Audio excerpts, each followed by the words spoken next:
Okay, hi again. We are continuing on with Chapter 5, Forgiveness, from the book Power of Oneness by Sandra Brossman. And I'm going to go ahead and jump right into the part that I ended after my personal story. When we become adults, we can turn on the light for ourselves by taking an honest look at some of the rationalizations we use in order to avoid change. Okay, so I'm starting with, we want to feel safe. We need to ask ourselves, safe from what? Are we really safe when we cling to the familiar? It is our spiritual nature to be the expression of perpetual growth and expansion.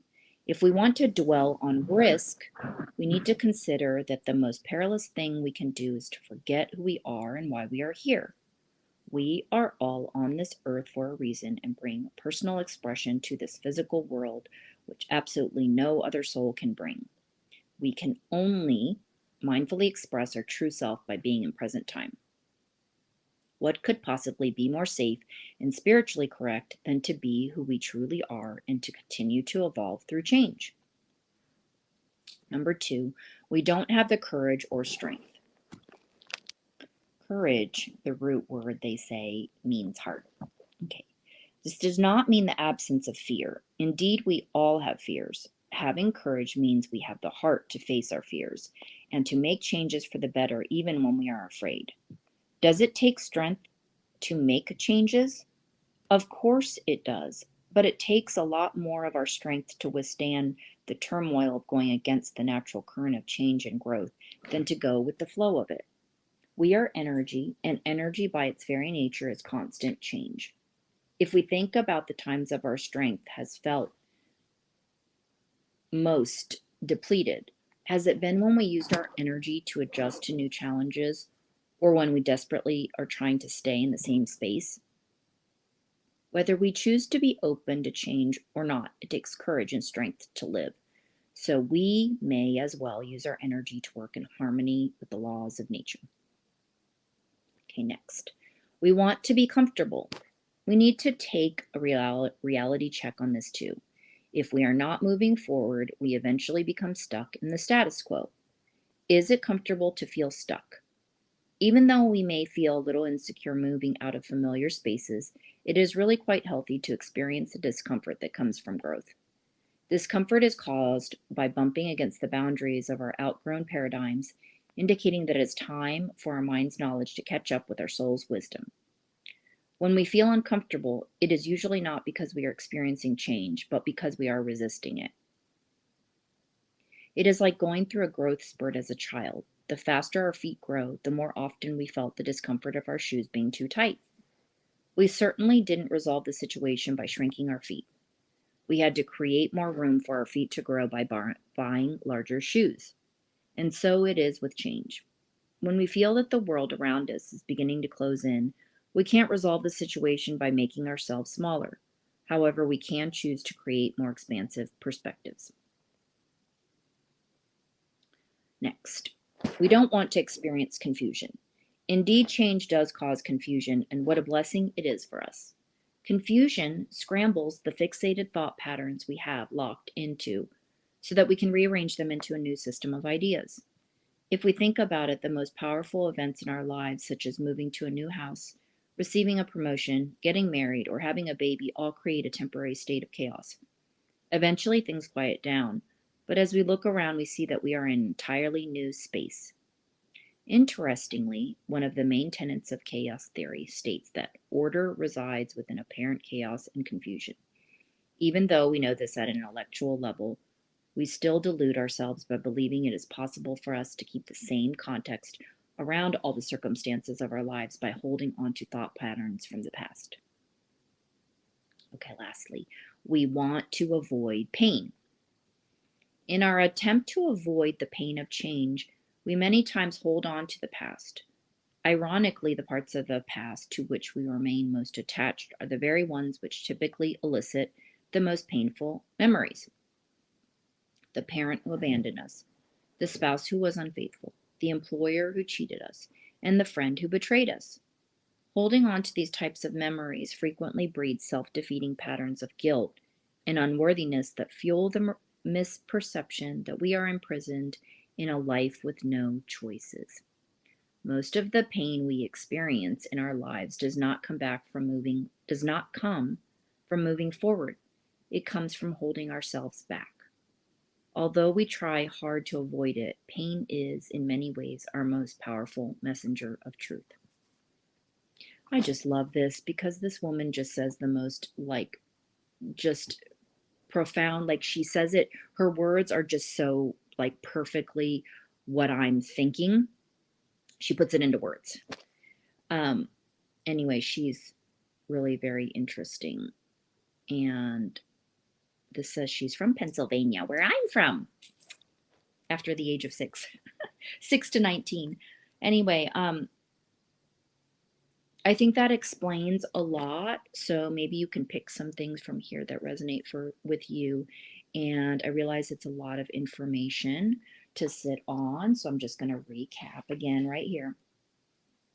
I was reading about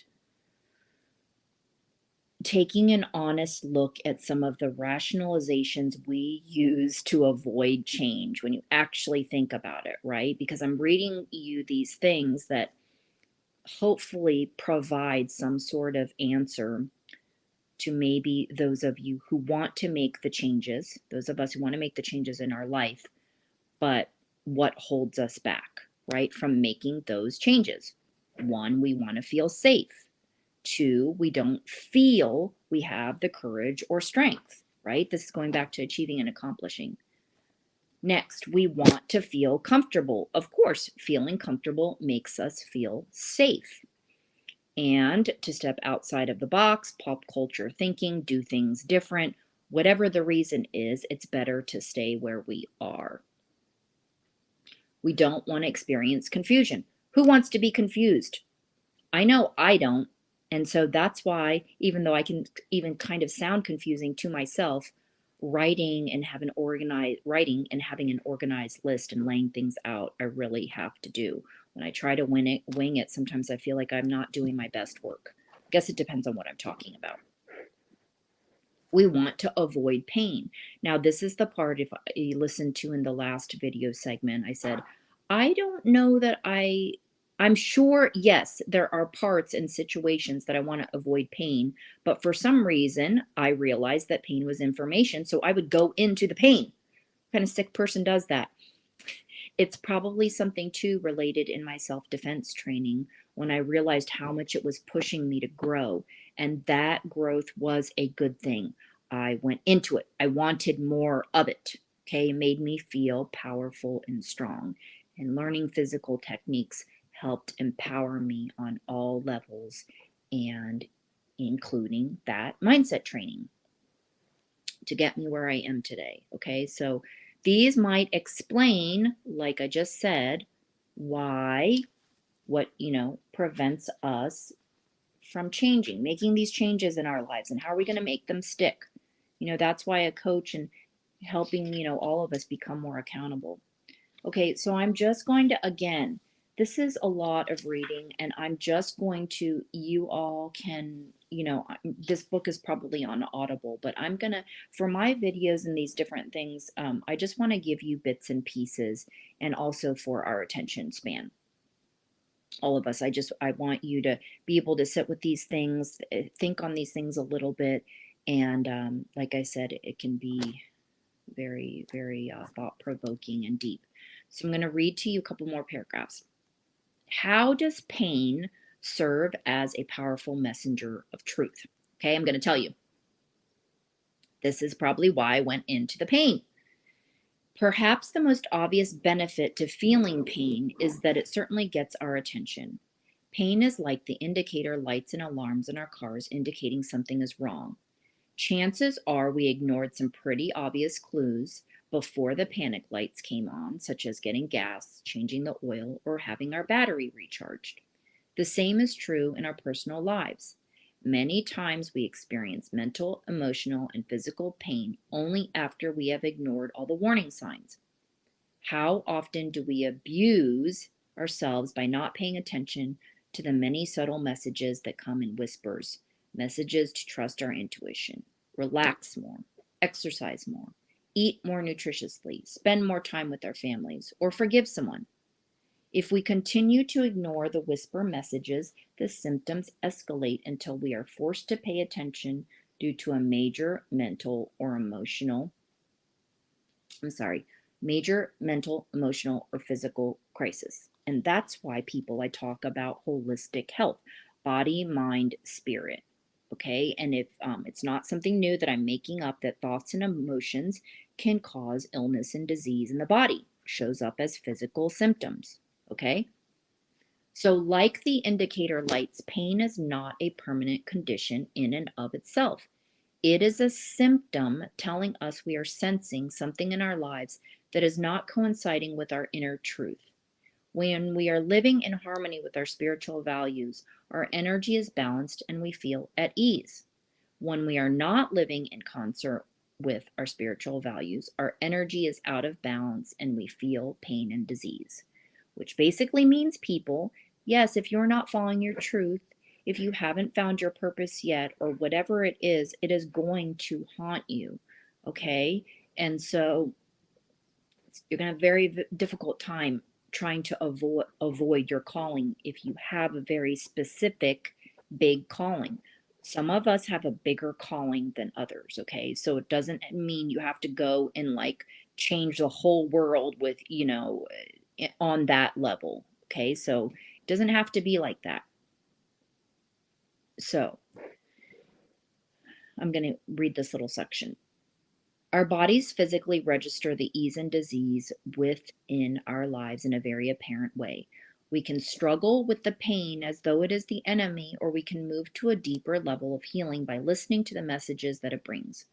Although we have a tendency to dismiss bodily pain and illness as just physical, in truth, they are the visible physical signals indicating deeper underlying emotional issues calling out to be healed. Because our mind, body, and spirit are so interconnected, many times the physical symptoms we see and experience totally correlate with the emotional issues we need to resolve. For example, we may say that someone in our lives is a pain in the neck, and sure enough, we physically experience pain in our neck. Is the pain in our neck the source of the problem, or is it a relationship that needs to be resolved? We may say we are breaking our back trying to finish a project at work and soon realize that we do have a backache. Is the pain in our back the real issue, or do we need to address the situation at work? When we refuse to forgive painful issues from our past, we may discover that our emotional constitution is confirmed by our actually experiencing physical constipation. Okay, and the examples go on and on.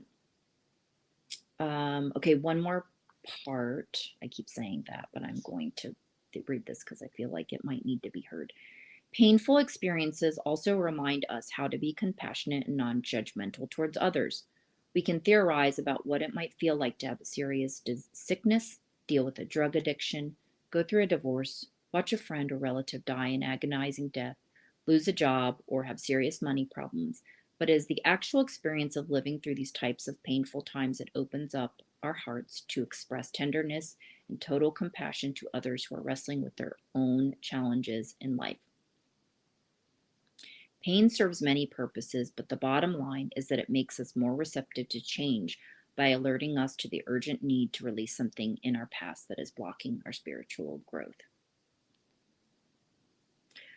Okay, so just to back up and a little bit rewind, talking about the physical issues, if you go back, there are actual studies and proof that shows body-mind connection. Go looking about holistic healing, functional medicine, all these sorts of things you will discover about how thoughts and emotions affect our health. And that's why I believe one of the first steps in baby changing is changing your language. Okay, this is all going back to beliefs about ourselves, negative thinking that we can't achieve and accomplish, all that sort of stuff. Okay, so when you hear that people, for example, have cancer and they've healed themselves, and they've probably, they've changed their diets, there are all these sorts of things, because they have decided that they want to live, or whatever the reason is that they wanted to heal themselves of cancer. This isn't some sort of made up fantastical thing. It's just wanting, I don't know to say wanting is the right word, but the desire to live, to go on, to be here another day. Okay, so it's your intention. But me coming from my background in holistic wellness and learning about how the body heals itself, where we store certain things, how the colon is like the second brain. And I know that sounds really weird and funny and interesting. But once you go and start thinking about these things, how anxiety, people can have it one way or the other, right? We're talking about the colon. Maybe somebody has the runs, or the opposite, totally just don't go to the bathroom at all. Anxiety attacks before a performance, how it affects your body. Maybe you notice, okay, you actually get a headache after you get stressed. I don't know how many more examples. I feel like I need to give you guys more examples of what I mean. But it's, again, like I said, it's not new knowledge. It's just that culture, once prescription drugs and all these sorts of things have come into our path and they are quick fixes, that became one of the solutions for healing. Okay, so Native Americans, along with other people, when you realize what were they doing to heal themselves, plants, botanicals, natural medicines. For me, just the simple finding out, my stomach hurts, I'm going to put my hand on my stomach, whether I was laying in bed or in fetal position, and hey, my stomach my stomach ache went away. Okay, so you could look at that as a form of Reiki. Reiki, energy work, is another thing to explore. There's hands on Reiki and there's hands off. Okay, so I am going to end with saying that pursuing holistic healing and why all of this, we can heal ourselves when we go and explore these different avenues of healing and not just going to prescription drugs or not just, talk therapy. Me reading these books, I've actually never done professional talk therapy with anybody. Most of my self-help has been from books or, listening to different mentors and all of that, if you haven't listened to me before, but I feel like they didn't really show me how. So apparently for me, when I understand something logically, that helps me. And so, but it's not just that. There's also healing that doesn't involve talking at all. And we don't really ever hear about that in the mainstream. So this book, I love it.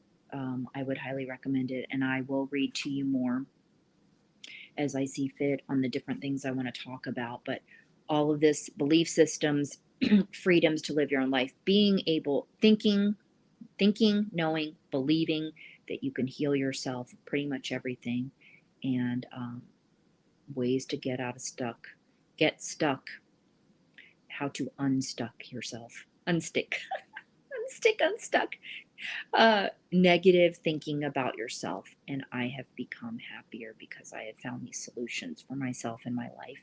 Okay, so I hope this helps you, and I will see you in the next video. Thanks for listening.